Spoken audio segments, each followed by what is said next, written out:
मैं और मेरा दोस्त शिमला जाने की तैयारी कर रहे थे जब हम देख रहे थे कि शिमला में किन किन जगहों को एक्सप्लोर किया जाए। उस वक्त मुझे एक आर्टिकल मिला। उस आर्टिकल में एक अनोखी कहानी लिखी हुई थी, और वो कहानी कुछ इस तरह से थी। शिमला की ठंडी हवाओं में एक छोटी सी जगह थी, मशोबरा। वहाँ एक पुरानी हवेली थी जिसे लोग वशीकरण कोठी कहते थे। कहा जाता था कि वहाँ एक तांत्रिक रहता था जिसका नाम भंवरलाल था, और उसका विशेष ज्ञान था वशीकरण। वो किसी को भी अपने बस में कर लेता था। कहानी शुरू होती है शीतल से, एक यंग मॉडर्न लड़की जो दिल्ली से शिमला अपने बॉयफ्रेंड साहिल के साथ वेकेशन पे आई थी। साहिल और शीतल 2 साल से रिलेशनशिप में थे, लेकिन अब उसमें थोड़ी बोरिंग सी फीलिंग आ गई थी। साहिल ज्यादा बिजी रहता और शीतल अकेलापन महसूस करती। एक रात लोकल मार्केट में शीतल की मुलाकात हुई एक बूढ़ी औरत से।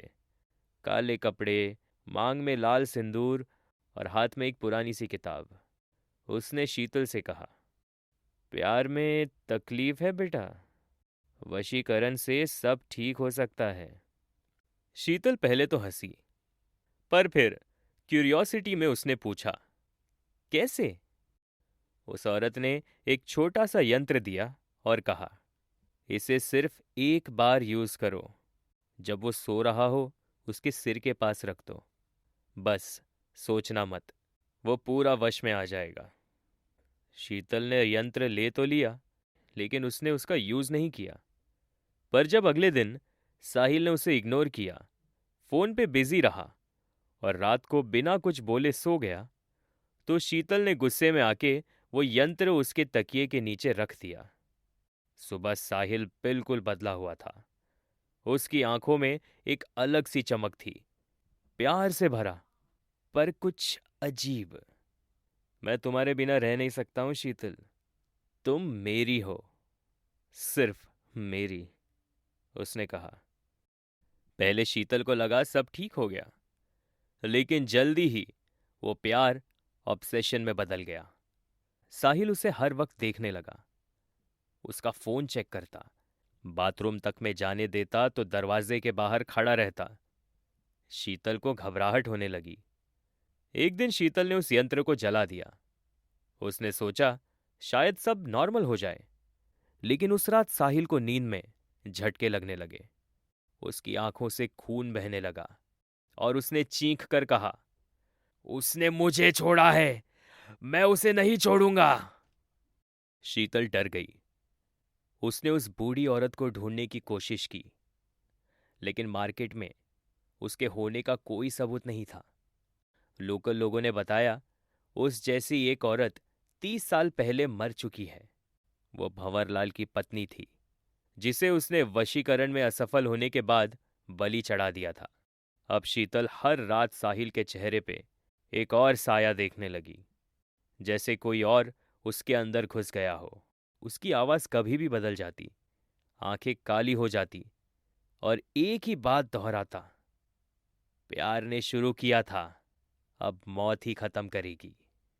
एक तांत्रिक से मिलने पे शीतल को पता चला कि वशीकरण सिर्फ शरीर पे असर करता है, लेकिन अगर किसी ने मन और आत्मा को बांधने की कोशिश की हो तो वो कभी कभी प्रेत बाधा बन जाता है। तांत्रिक ने कहा, उस बूढ़ी ने जो यंत्र दिया था वो एक आत्मिक वशीकरण था।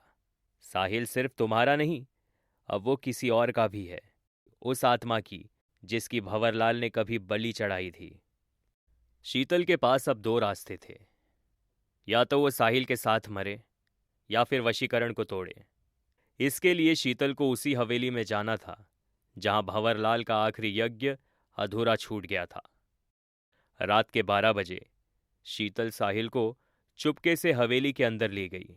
उसने तांत्रिक की दी हुई रक्षा रेखा खींची, मंत्र बोलना शुरू किया। तभी साहिल की आंखें सफेद हो गई और उसने गरज कर कहा, तुम्हें लगता है कि तुम मुझे रोक लोगी? मैं उसका भी था, तेरा भी हो गया हूं। हवेली के अंदर हर तरफ दिए बुझ गए और एक तेज हवा चली। शीतल ने मंत्र ज्यादा जोर से बोलना शुरू किया, तभी एक लाल रोशनी उतरी। भंवरलाल की आत्मा। उसने शीतल के शरीर में घुसने की कोशिश की, लेकिन मंत्र के ताकत से वो पीछे हट गया। शीतल ने वो जला हुआ यंत्र उस पर फेंका और चीख कर कहा, मैं तुम्हें कभी नहीं चाहती थी। तुम एक बुरा सपना हो। एक जोर का धमाका हुआ और साहिल बेहोश हो गया। हवेली की दीवारें दरार से भर गई। सुबह हुई और साहिल नॉर्मल था। उसे कुछ याद नहीं था। शीतल ने उसे कहा कि सब एक बुरा सपना था, लेकिन आखिर में जब शीतल अपने रूम के मिरर के सामने बैठी होती तो एक आवाज आती है, तुमने सिर्फ एक को रोका है, पर मैं अब तुम्हारे अंदर हूं।